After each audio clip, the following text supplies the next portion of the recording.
Ronye me mle alo, ronye me alo, ronye me fia, usi rekme mate va gbero. Fia mni yo vode lo. Mi ple tele yo le vode va ko le robena mi kweto. Yo vo swamba, o swamba va ko frige kudo la sojo. Enyo nene frigo blibo en la lemea. O me du fia o ko frigo kudo la sojo. En la charge na déchetteria. En la depuis quand en la ifuriero. Hein? O so monye jonji la le mo amenaba. O so la e mo aso ifuriere. Et nous, on me glona mienchi bati Africa la. Et mea meuble nyewa, télé wa tata ota se sedam. Mtu 300,000. Potiak potong baja tuning potuvo. E a meregwinda de ko ekbero. Télé nyekele dia caméra nyo alezin. Mlekpo ahonye mekeken quoi. Sécurité totale assurée. Non ni fia fino va fia direct pour ma sinon. Parce que depuis j'ai amené ça avec pendant y a les joueurs avec vifi. Ça doit quelqu'un pendant mais les manioé et fio chaque pendant. Donc ne m'sire que zerega on la valé la bonneji. À moi te sivi uni bec pas les zéro. Non va founo de dans le founoir. Mayo uni to mak no bo mi va les dans le avec pas gomme. M'tro le ou dans les filles zerega. M'tro le suivre jouer avec nous en face. Et nous que le corps n'y n'yan ko ya souvent. Nous sommes au secours la nyo alo waso felina et nous kokona maemi la on la face na me la no komari ewe me gbere mi va fie mi ame ko le zoomle yo vodia mi aso mi abe ho mi fion e ho kule be kati le ka ke mi le po e tikona ne mi acha mi agbova mi ame ko gbon na be yo so le vode alo de ke mi acha mi agbova e nu ke le o le lu ame mi acha mi awe ne mi akpo be me kanyi gbevu ale mi ame be adomo ne mi agbevu alo mi adrogoro de ke mi glonea ne amero cho va le di ha mi anya mo be mi ami va java exprimer mi abe colère alo mi java exprimer mi abe vécu alo mi ami java fion de génération mi va la fille ne mo fobe nous papa ça maman ça et du nak be fermé je m'en fous de ça monsieur Cloyos o zenge le para wa go mbe tono la nyanye gbo emuya mle muya azrika bigwa mbena de no jigamalo emu survale amle kwa lozrika parce que ahonye memle mtulo ayo emu tomtele do ta le zurwa agbeto la bazwa mute matin avo toki le funu ne pomporo toki wa mezrika soja kono na péage le africain ça onyana be ndele jolifie mais abadi vonya e cœur de Paris mais les Paris vont doit abadi vo Paris le homo eleva jodo chronob to akudo tua to tetenya ko egwa onye me nle agwa e dronye wa nyi pokpe o capital java o dole fi nye to ele tu ahonye kwa misebe enu ko ge mle ola ho me fi a sukulu do nu ahoya me kwa sukulu kudo gbevu do nu ahoya me sukulu gbevu egba me chichi nu o ge do nu ahoya me awe amle si be ni ato ba we ko tu dare na mi be mi ve no me mi pote agba be yo na so me nyona mi ne to tu aho to la tuye mu nyemi na mi mi be wonge aristo va le teme na yo ku ba hwe mal teme na mi teme swaga gaga le rigaga même ya we globo dem to la ho me le yo vodia mi ble bo nyam le vode e yam la ho nyeme la soko juste me va tu la te ale trop tu me e ronyo na ça va bonye e rola zo menam amo boso vode la te va une semaine le bonye a 3 jours la ne ho hôtel venyam lo a classe la famille mpana mi l'Amérique avec que me le loga njave tu awe mi mpona mo bono mi po et toi na ma zo soit clari oji soko derrière do gbe no lui-même na menye suro tata nyo mi gba mayo envie o le avie mi obenye nya hajijo mtona mi be mdale di harami ya ikasi matro yo aha ikasi ya nyala si o nto yo mo gba ya jinyage o ikasi ya ma we no nyore ma we no chanere egba le jige wa lo egba glo yare bi fi gba kakaso gare me ni tom le chame ni plein ni ngba le ji plein parce que o da mi le gaji enyagin le glo ro la no rive ya no ze susone e servo me ro la pe no matin avec message o me ya pe donc a bien soit si pe vi na yi mbendo prêt à porter na mi taille o quelqu'un le même ça na 5 6 à Gorovio to e Gorovio pour te pe mo viga il travaille na mo quelqu'un depuis bas âge, à Cla toujours. Mais là, non, il y a. Et là, il y a comme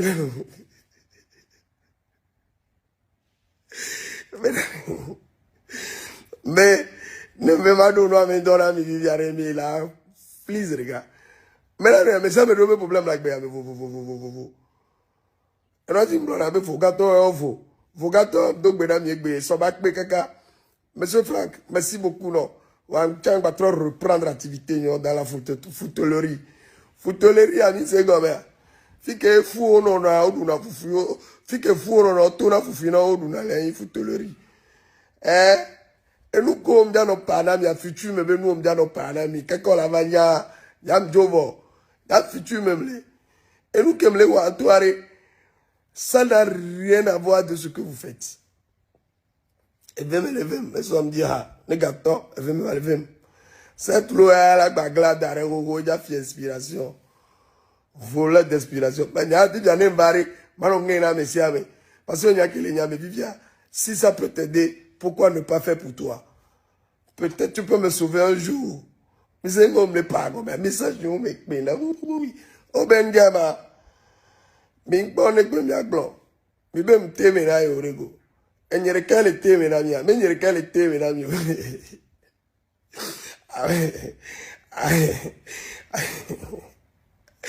Amero nyame ne yo ya tote mi teme ou ale lo ame via mi amero ni lo vodia mi la black ave et amero le lo meja mi acha mi la trop black ave parce que jeune viro l'Amérique kudo chale vignero le a et ça m'a dit to kudo sister no amoa no to we atro si camera do so dia oh pandezo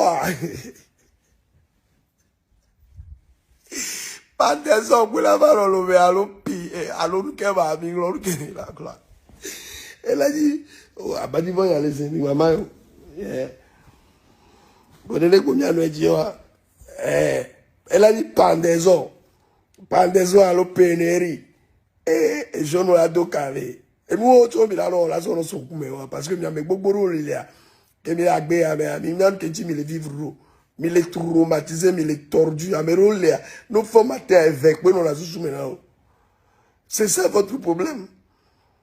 Amero Léa, on a besoin de beau gosse. On a dit tous les caméras, mais on coupe et puis au vieux, alors youpi. À nous, on va dans nous, il faut qu'on vive. La bogosité, c'est dans la poche. Oh, dehors, rasagno, les talents, t'as bon, o koko bota o ni metiso ba bale si koko bota pe nous ko la troso gele so sui gele so ba tale clash avec ya yo matin parce que nous gele pon ku viaji pour la les ba able sérieux matin et les ba ya va glofutes donc arrête si c'est ça va d'assimi a même le boucher toi même le poitou alors le poitou les jamons alors mais nous mais o ben les thèmes là au coup de zone les thèmes là même ya avec glori copine o ben ndo de koko a mi be gble mi be le bodo gbe le vodo mi bo ho la signé mi be me squatter les nyonu bo mi be nyen gbado afire pe mayo mi be nyen kwa afire la yo mi America mble na mi bi ya les zone me e pa mission niveau. Yeah, ou en mariage ou en divorce, Jivi Corée au Vodé, Cameroun ou avec Jurula au Vodé, il y avait du Corée trop bova. Les hommes, ils disent que mi a tort, tu as oué, mi les ménéné, mi les a tort. Donc, pour vidéo, on avait rien.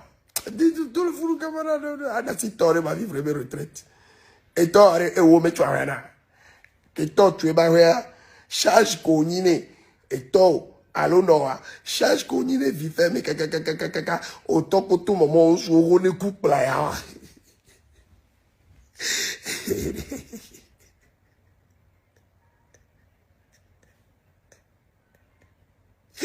Dès que on l'a été aussi, là tout fou, les temps là-haut.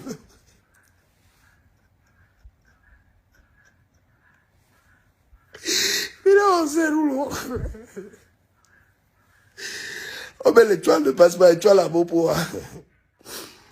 Mais les loulo.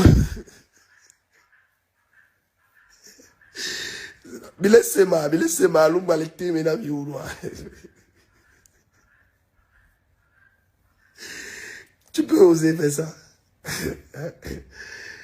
Mais là, les gens vont dire, pas, mais alors, sommes avec quand même l'enfant. Netflix, c'est le film belle. Cinéma à vos doses. Et bon, on est trop coco pour lui, ma visera. Mais voilà. A forvi n'y a l'eau. Et les zones, mais là, les rangs. Et bah, mais toi, ce soir là, comment d'ailleurs, mais quoi, énergie soleil. Télé a donc coupé courant, on adore. Groupe pour la signe coudo chargeur. Groupe à le gourmet. Il a été imaginaire. Futur meilleur, il est là. Mais ce soir là. À côté de lui, un peu d'indifférent, c'est plutôt bien. 85 pour Il ne s'est jamais intéressé à elle de toute façon. Il y a tant de télé à la Bluetooth. Mais c'est un baffer. Français qu'on le doit étonner à tout maintenant. Je suis Jean Forest, j'étais son professeur, j'enseigne l'italien. Oh oui, Jean, je me rappelle de vous. Oui, Bah, la classe. Netflix, mignon qui ton Netflix. Pour commencer à mignon qui ton Netflix. Actualité, il y a eu quelqu'un qui est toi. J'ai ici une notification officielle et maintenant du... Et nous, quelqu'un qui est le tout, c'est que, maintenant, on met un an, quoi. J'ai ici une notification officielle. On est sûr avec Canal Plus, avec